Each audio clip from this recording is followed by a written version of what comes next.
Kevin O'Connell had an absolutely stunning debut in his first season at the helm of the Minnesota Vikings. 13 wins, tied for the second most all time for a first-year head coach, as well as won the division title, setting a new standard, changing the culture here with GM Kwesi adofo-mensah. And Vikings, we should be very lucky that we do have Kevin O'Connell going forward. And he ended up being sixth in the AP NFL Coach of the Year voting. He only had one first-place vote. So it is what it is. Brian Daboll, the New York Football Giants, ultimately won it. Now remember, this is a regular season award, and it doesn't take into account, things that happen in the playoffs. But yeah, Kevin O'Connell certainly got it done. And in terms of respect, of people eventually coming around and seeing him as one of the top flight coaches in the league, it's going to take a little bit, mainly because it's the Vikings and our guy Ross Tucker over at the 33rd team. Ross Tucker, former NFL player, as well as been very active in the media for a decade plus. He did a full head coaching power rankings, and Kevin O'Connell checked in at 15 out of 32. So let's zoom in and enhance. So O'Connell at 15, slightly ahead of Dan Campbell, slightly ahead of Matt LaFleur, the 12-year-old boy, which is certainly interesting. I don't think in large. So one thing I respect about Ross is that he's not afraid to have a contrarian opinion, as well as he's been in the NFL locker room, he's been in a player, so really respect his opinion on these things.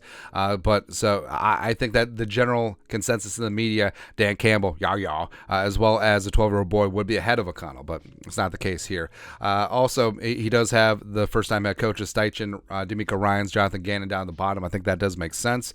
And up at the top, so Andy Reid 1, Belichick 2, Tomlin 3. I think that's pretty accurate.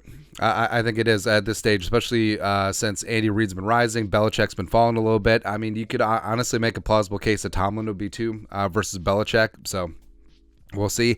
The one that I really disagree with is Sean Payton at 4, where Sean Payton, I mean, his last couple of Saints teams, whatever. And since Bountygate, hadn't really climbed to the heights of success as of late. And since Drew Brees really fell off, never really found the next guy. Never really found success there. So just having him come in as the 4th best head coach in the league, not buying that. Sirianni, respect. He did a good job with the Eagles last season.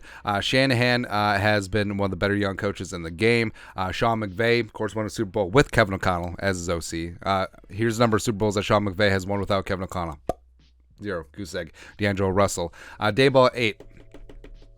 So I have a problem with Daboll at 8. I think that's a little bit putting the cart before the horse. I understand major media market bias is certainly in there. Daboll is a good guy, really easy to root for too. His offense was ready for the Donatell defense in the wild card round. He did get the most out of Danny Dimes and got Daniel Jones paid as well. So it's whatever there. But I think that's a little bit too high. Pete. So with Pete, I think that this is a little bit of Lifetime Achievement Award. Same thing with Belichick at 2 to a degree. But I always like Pete, where he won a Super Bowl, Legion of Boom, Russell Wilson, and Seattle's always been tough and competitive. They have. And last year with Geno, Geno winning comeback player of the year. Geno got paid a little bit too. And Seattle's always going to be tough when Pete is there. And Pete is a defense and run first guy, hence why they drafted Charbonnet after taking Kenneth Walker the 3rd last year. So it's kind of funny there. But at 9, I don't know. Doug has done some really good things with Trevor Lawrence. I think that T-Law will take a huge step this year. The Jaguars making the playoffs as well as the comeback win over the Chargers makes sense. Harbaugh, I would put Harbaugh a lot higher. Like I would if you swapped out Sean Payton and John Harbaugh, I wouldn't be mad at all.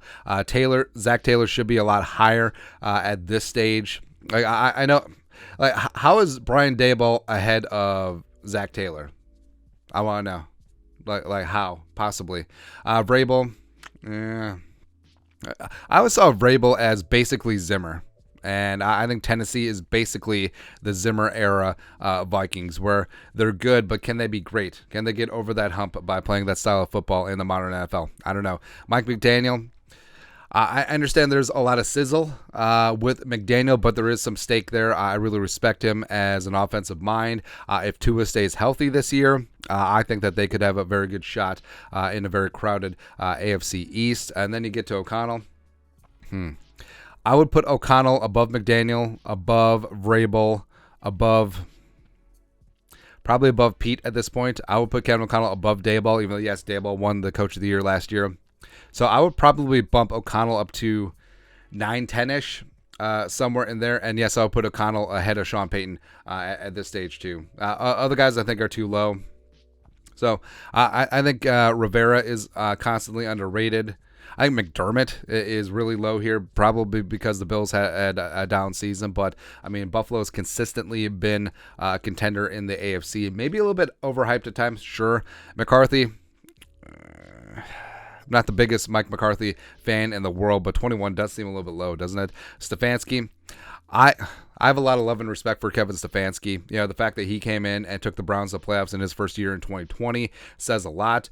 And he's been handed kind of like a tough situation where the ownership was completely all in on Deshaun Watson, making that trade, giving him a fully guaranteed $250 million deal, and all the off-the-field stuff that came with Deshaun Watson. So I think that Stefanski,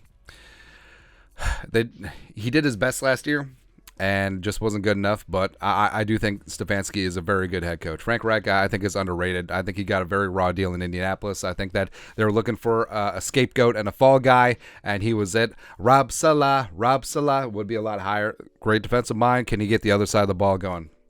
Oh, and speaking of which, so, I mean, a lot of these head coaches are always judged by their side of the ball, even though they're head coach of the entire team, all three phases, right? And O'Connell, I mean, people don't talk enough about Kevin O'Connell. Again, 13 wins with the Vikings. And, you know, the media tries to tell you how bad Kirk Cousins is. He won 13 games with Kirk Cousins. He won the division with Kirk Cousins, which Mike Zimmer never did in 4 seasons with number 8, as well as he had the 31st ranked defense in the National Football League. Again, I understand he's the head coach of the entire team, but he's an offensive-minded guy, as well as, yes, he did hire Ed Donatel, but the fact that they got 13 wins out of that,